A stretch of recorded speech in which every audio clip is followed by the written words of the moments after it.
So I'm working on this little camera angle here. It's from a little sunglass holder. I guess it works.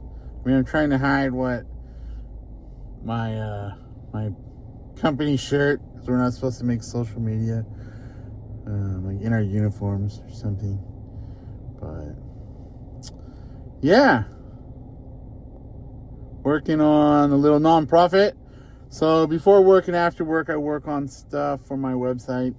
But now I'm working towards an action goal of getting more training on how to do Christian counseling from within our church's worldview and pattern and style of theology. The Lutheran Church Missouri Synod, there's a couple pastors in San Diego County who are connected with Lutheran Mission Society San Diego, which is run by an LCMS ordained minister, Reverend Tardelli Voss. He's Brazilian. Guy's awesome. He's helping me make a little progress with the nonprofit. So I'm going to myself learn to do some of the counseling.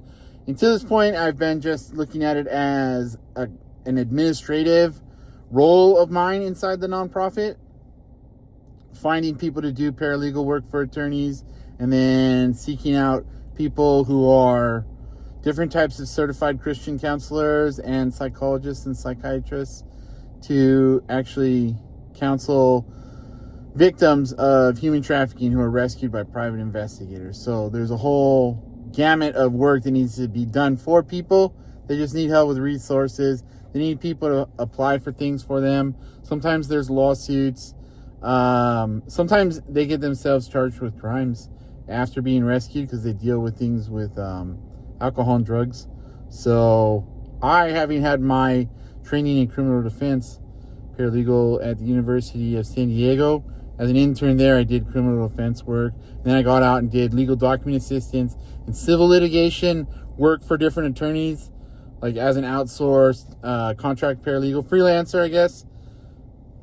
But it was getting into legal document assistance that got me into doing actual paralegal work after paralegal training. So I was looking for private investigators for asset location for small claims. And I started finding these child rescue businesses.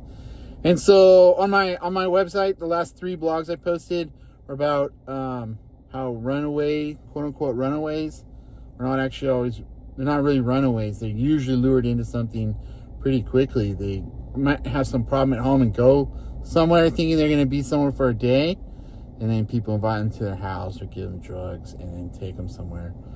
It's pretty heinous, all the different ways that people get pulled into sex trafficking, and they're in a different set of emotions and mindset afterwards. So we have a pattern of theology that tells us if you have faith, you are given that faith by God, and that's the grace of God, to have faith in what Christ did for you and me and all people at the cross.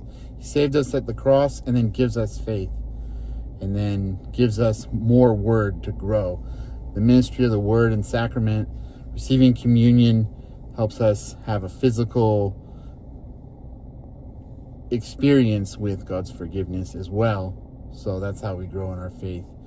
And so working on praxisprofessional.com and networking with people, this is probably the most unthought of thing. Even though I majored in religion in college and I've been a youth minister, I have not seen myself as in a position to anytime quickly develop the skills needed to do Christian counseling, even though it's not the same as psychology. I know that might be something that you might have thought I was blurring the lines with. Well, licensed psychology is totally different than biblical counseling. We talk about the biblical worldview and the reality of God's love for us. So,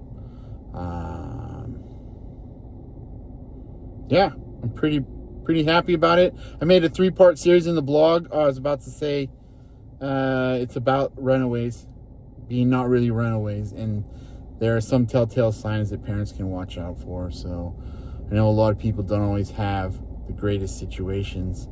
Maybe they don't have parents looking out for them. So We have 35 churches in San Diego County, and there's 3 in the Tijuana area.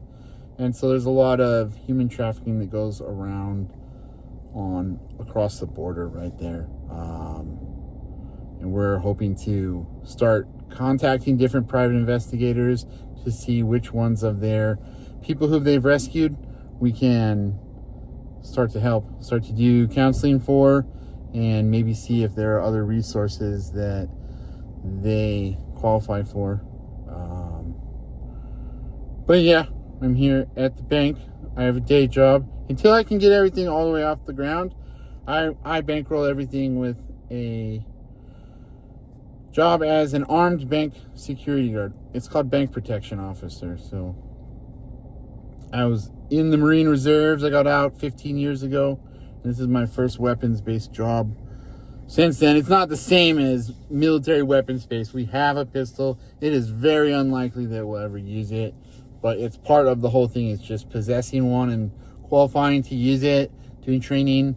It just keeps some people who we don't even know who they are. It's not the people who we have little interactions where people get riled up. The pistol is not for that or about that at all.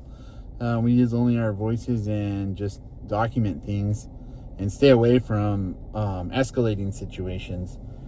That is not what it is for. It's mainly for not using, honestly. I don't know how to phrase that, but it will be good in the next year or two to move into full-time work inside of this little ministry that has connection with private investigation and law work and counseling. So for me also, there's a lot of technology involved, and that's what I've gotten into since paralegal training also, is using GPUs for inference, for AI chat with documents, retrieval augmented generation for paralegal work, and open source intelligence. I'm hoping that I can get a corporate private investigator license and recruit someone Christian who is a private investigator to be our qualified manager for a corporate PI license, so that we can work just really closely as a subcontractor to private investigators and attorneys without needing to do some of the work that we would do for a private investigator. It's just so much easier to do with a corporate PI license itself, and it abuts right up to paralegal research, but it's more facts and data based databases that you can access via different companies. There's a lot of ways that those companies find that data that is free, but is more difficult and takes infrastructure, like making your own Python deep web and dark web scraping programs. We're going to be doing all that and giving people in the tech sector a venue for working on something that they already work on that does then de facto benefit at-risk people and missing people and their families. So hoping to make it a comprehensive thing. And yeah, doing counseling is never really what I focused on in my religion major.